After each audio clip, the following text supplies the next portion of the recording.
If you haven't met our next speaker, he's one of my favorite people.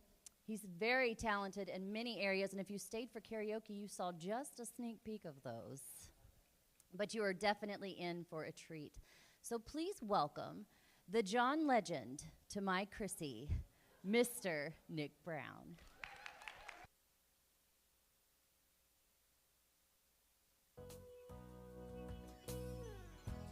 Day after day, I'm more confused. Okay. Pouring rain. No, I'm kidding. I'm not going to sing. No, I'm not going to sing. I'm not going to sing. Well, thank you, Chrissy. I thought you were going to say you were the mac to my cheese, but I appreciate that. I don't know about saving the best for last, but I'll do the best I can since I didn't start off by singing. But what I really want to start off with first is because they would never do it themselves.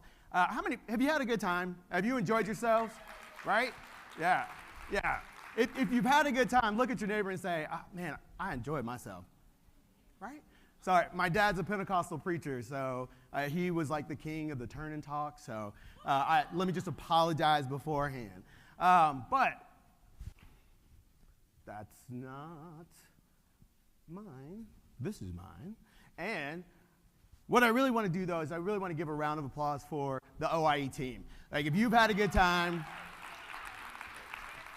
and you've enjoyed yourselves, these folks work really, really, really hard to make something that is beneficial, but also to make something that you want to come to and have a good time. Because we can learn all day, right? Like, we can sit here and talk at you, but when you get to learn and collaborate and have fun with other people, that's when it's a game changer. So, in the spirit of collaboration, because one, I hate to hear myself talk, and two, because we said we were going to make sure you got opportunities to collaborate, you're going to go back and you're going to visit your town table. Because the one thing I want you to talk about for a few minutes is what happens when you leave here. You've been doing all the collaborating, you've been doing all the innovating, you've been doing all the talking. What are you going to do with it when you get back? So, I want you to go find your town table. We're going to take about 5 minutes and talk about what happens when you leave here.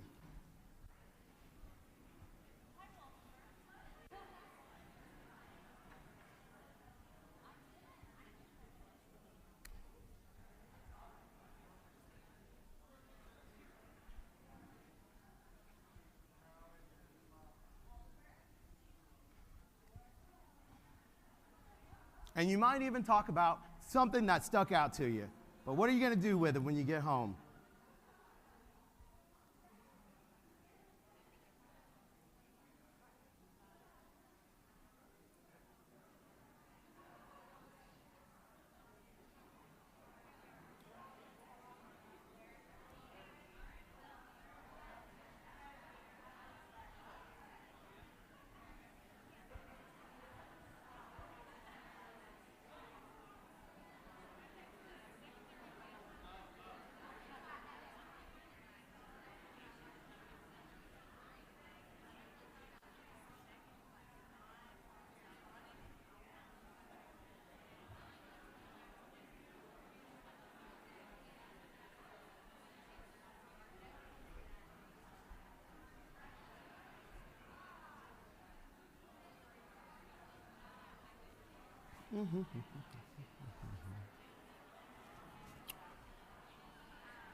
All right, if you didn't get to speak, I'm sorry, but I'm going to pause you because wherever you are is the perfect place to be. So if you will pause and rejoin me. Thank you. Look at you wrapping up those conversations. So I want you to, well, you're going to thank your partners or thank your town table, and you're going to return you back to your home table.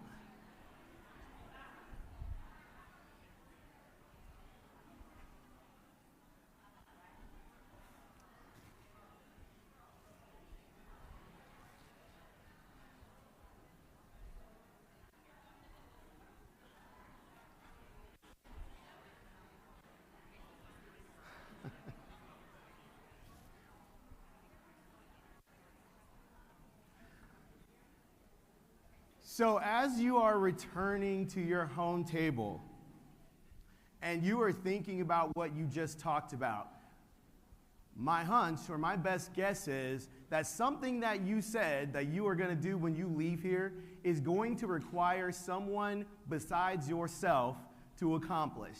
You're going to have to do something. You're going to have to work with someone else. You are going to have to spend time building the next thing. Now, if you know anything about me, or if you know me well, one thing you know about me that's true is I come from a very big family. So I am the youngest of 13 children. I know. My parents did it on purpose. But also, I always say, my parents were the best collaborators that ever lived. As the youngest, and I heard Kevin kind of mention this last night, he was talking about having a child at 49. My mom was 49 when I was born. My dad was 60. My oldest sister is 30 years older than me. I just went to her 67th birthday party. But one thing I know about being in a big family is you learn a lot of little lessons, and especially as the youngest. I know there's some younger children in here. Any youngest in the house, right? We're the favorites. That's what they tell us. Yeah. But we get to learn all the things not to do from our older siblings. And coming from a big family, I learned a lot of those things. For instance, I learned, and I apologize, that's my family. There we go. No? Well, okay. So this is part of my family. There's about 7 of us. We don't really get together very often. But I learned a lot of lessons from these folks. Most famously, don't try to start the fireplace with a gas can, right? You don't keep your eyebrows after that is typically what happens. Or don't have a house party when your parents are gone on a revival, because for some reason they always figure out a reason to come back home. Or my favorite, don't shoot a hole in the kitchen wall with a double-barrel shotgun, right? Like, I mean, you would think that that's a gimme, but to my siblings, nothing was ever a gimme. But what I didn't know my siblings were teaching me in that very moment when they were doing all those things was they were teaching me some skills about collaboration.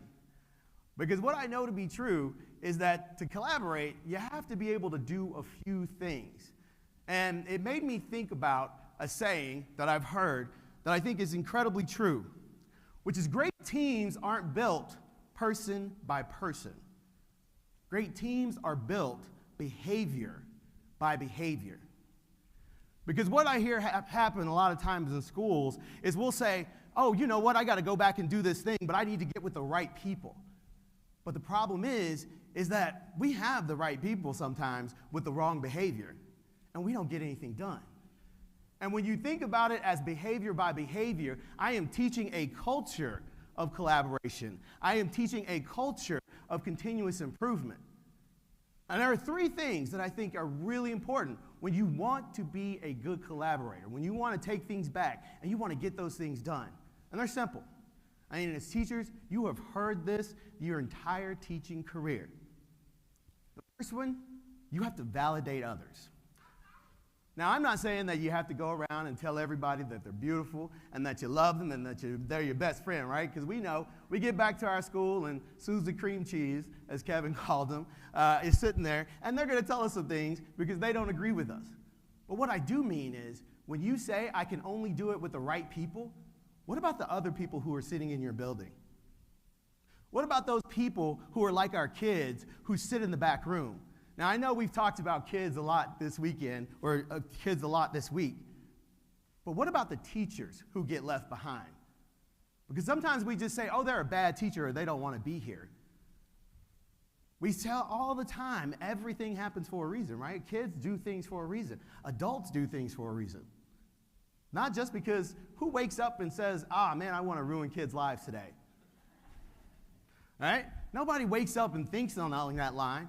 But when you're put in a position where people don't make you feel like you belong, it's real hard to be a part of the team. It's real hard to get buy-in. So you have to validate. So there's a statistic that says in 2008, 62% of teachers reported feeling satisfied with their jobs. In 2022, only 6% of teachers reported being satisfied with their job. The number one driver was that they did not feel a sense of belonging. Meaning, somebody in their building didn't say, hey, come in on this project. Hey, let me work with you. Let's do this thing. Now, I talk about my team all the time because I love OIE. Like, I love my job. Like, well, I was going to say I would never have to get another raise, and I would still stay there, but I'm not going to say that. But I love my job, and I love my team. One thing that I said yesterday, and I will say forever, in my office, criticism feels like collaboration.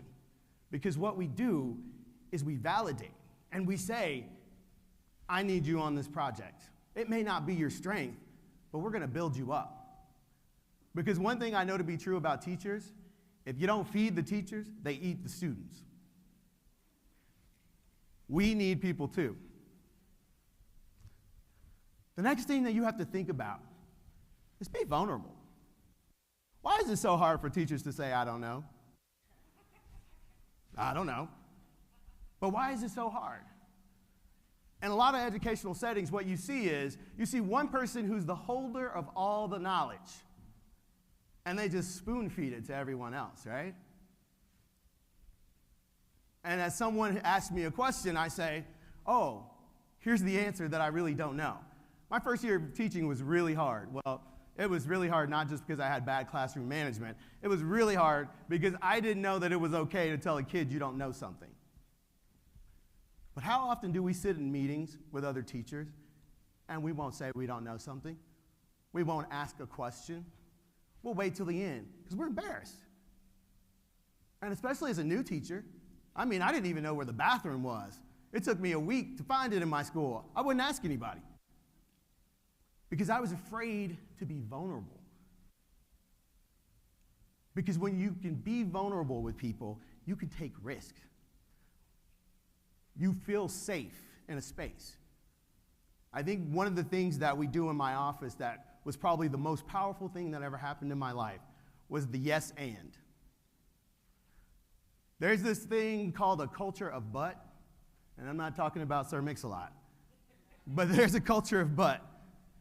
A lot of times we hear educators will go, yeah, but this. Yeah, but that. Yeah, but. All you're saying when you say yeah, but, is, oh, okay, cool, thanks for saying that, but I know better. Yes, and. How about yes? And what I'm really wondering is this thing. Because when you allow people to feel like they have something to offer in the space, even if maybe it's not the exact thing that you need in the moment, it at least starts to build the capacity that we can have a conversation, that we can make a connection, and that we're going to do something together. The last thing, and I'm not going to be before you long, that's another thing from my dad, is give grace. Now, I taught during COVID in the classroom. I'm betting quite a few of you did as well. I heard 3 million times, we have to give the kids grace. Cool, but who's giving us grace?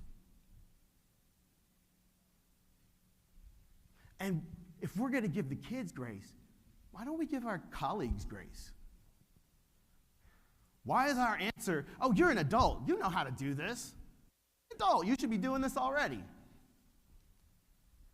But if I want to build a real team, a great team, I need to be able to give my team grace. Because it is not the end of the world if whatever you are about to do doesn't get done that very day. Everybody in this room knows teachers are the worst at self-care, right? We don't take care of ourselves because we're not willing to give ourselves grace, and we push our colleagues because we're not willing to give them grace. And what we know to be true is that if we continue to not give others grace, then we're going to find ourselves going down a rabbit hole that we can't come back from. I'm sure you all know teachers are in short supply these days. We have had the largest mass exodus of teachers in the history of time. If we want to build stronger schools for kids, and if we want people, teachers, to be willing to build kids, we have to be willing to build teachers. So if you remember anything that I'm asking you to do, the biggest thing is when you go back to your schools, when you take these wonderful ideas, when you take these people's ideas that you've met and collaborated with, as you do it, think about those folks who get left behind. Think about those teachers who are just like our students, who are out there just waiting for someone to come and build them up. Because great teams aren't built person by person, behavior by behavior. It's a culture. So when you get back to your building, question is, what culture are you building? Thank you.